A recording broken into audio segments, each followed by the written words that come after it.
Olá, que tal? Estamos aqui para mais uma videoaula do nosso curso Letramento em Avaliação para Professores de Espanhol como Língua Adicional, né? Essa aula faz parte do nosso primeiro bloco, né? Avaliação em sala de aula.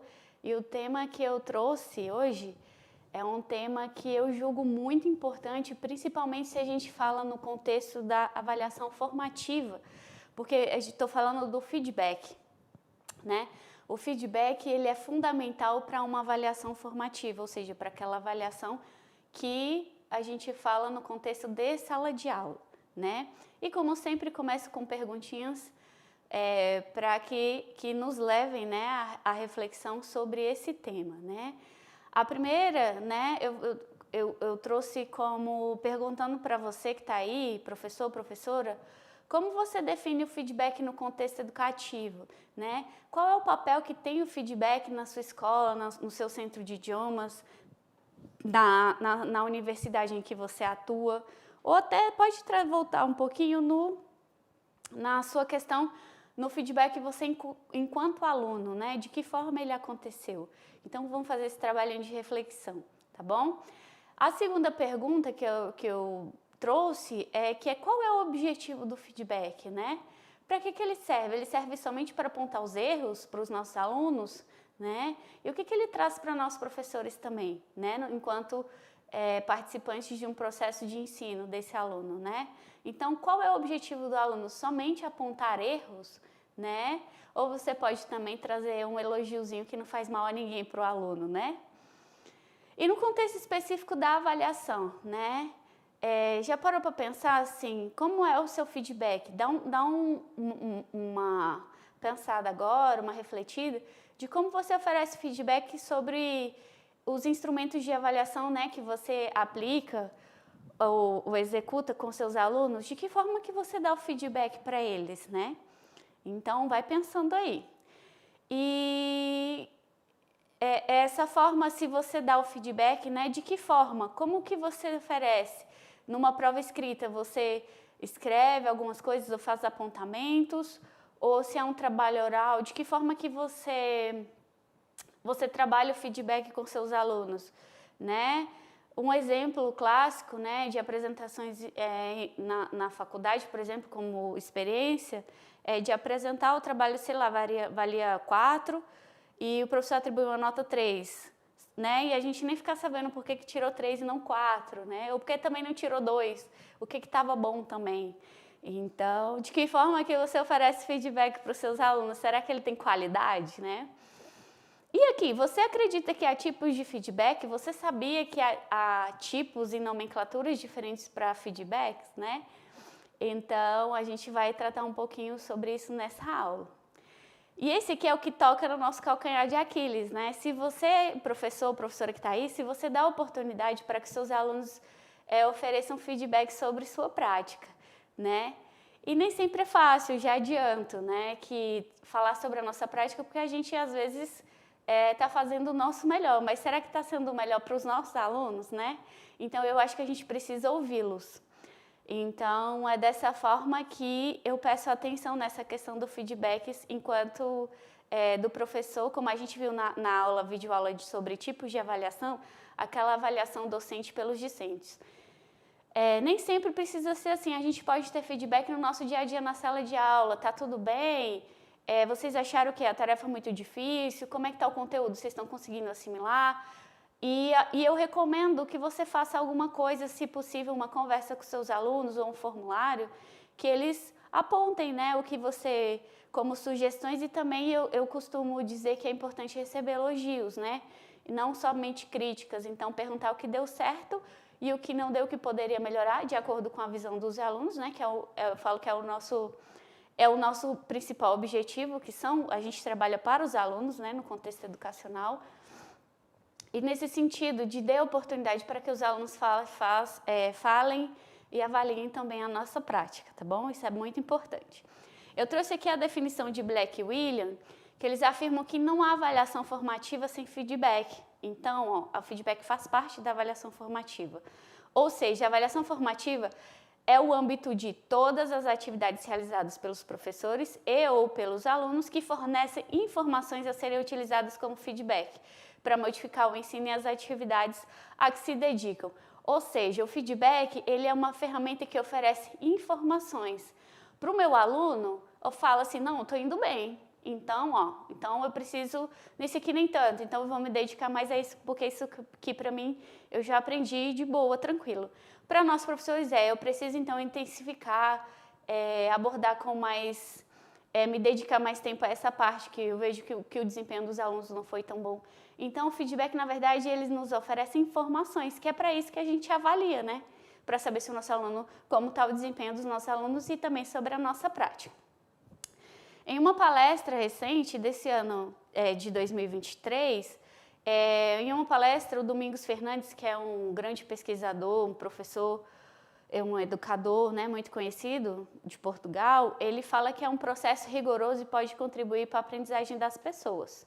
E pode ser dado essa forma de o feedback, ele pode ser efetuado e de muitas maneiras e de forma estandarizada também. Depende do contexto e da quantidade dos alunos.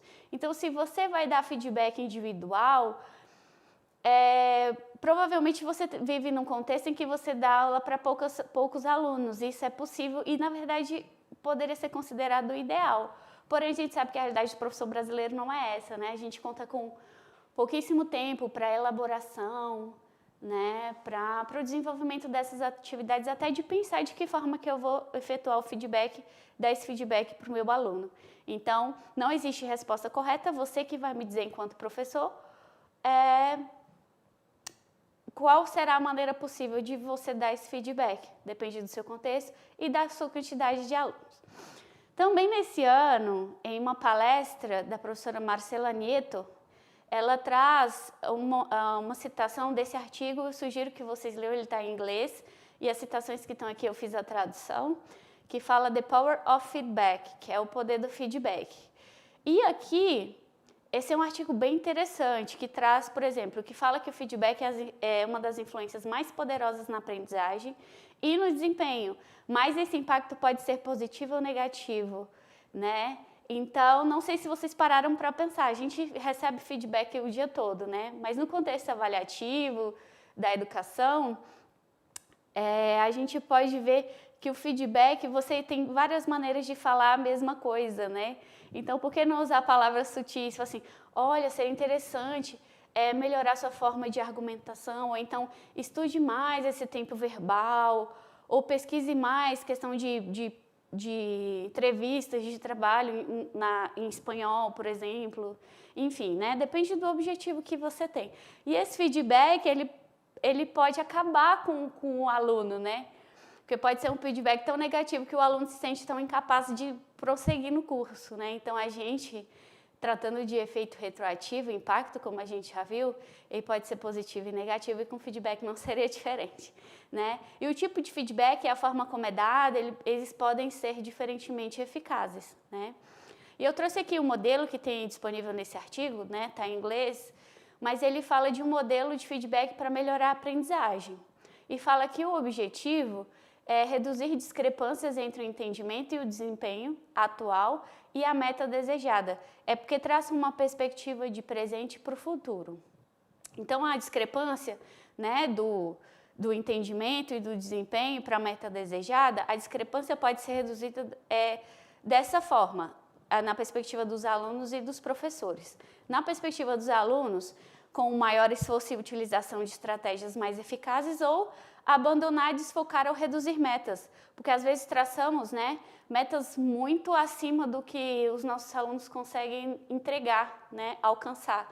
Então, também é uma estratégia do aluno falar assim, não, isso aqui, a esse nível, para mim, nesse momento não é possível, né, nesse nível que eu estou agora. Então, para a gente poder se entender também, porque já fomos alunos e às vezes a gente não consegue desenvolver o esperado pelo professor, né? E já na perspectiva do professor, ele pode proporcionar metas desafiadoras e específicas apropriadas e ajudar os alunos a alcançá-los por meio de estratégias de aprendizagem eficazes e de feedback também. E aqui, fala que o feedback eficaz ele responde a 3 perguntas. que é onde vou, né? Que é o que eu preciso fazer, para onde eu vou, que caminho seguir, que são os objetivos, que chama de feed-up, que vai buscar atingir as metas a serem alcançadas.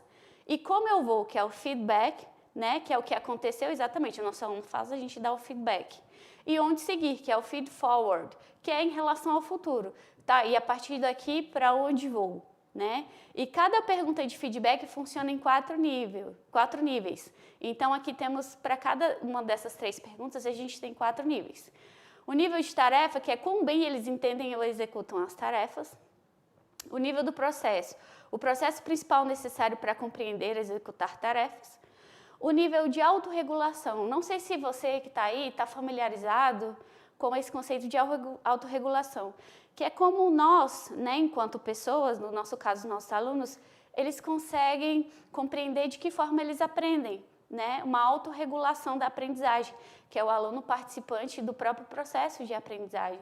Então, fala assim da autossupervisão, direção e regulação de ações, né, e o nível próprio, que são as avaliações pessoais e afetos, geralmente positivos sobre o aluno.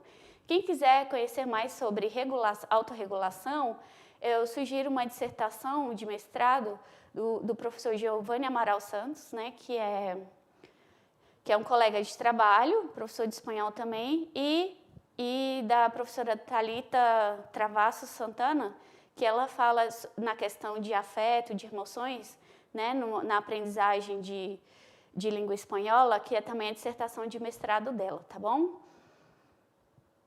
E aqui eu trouxe outro livro, trouxe um livro que é da Susan Brookhart, que ela fala sobre como dar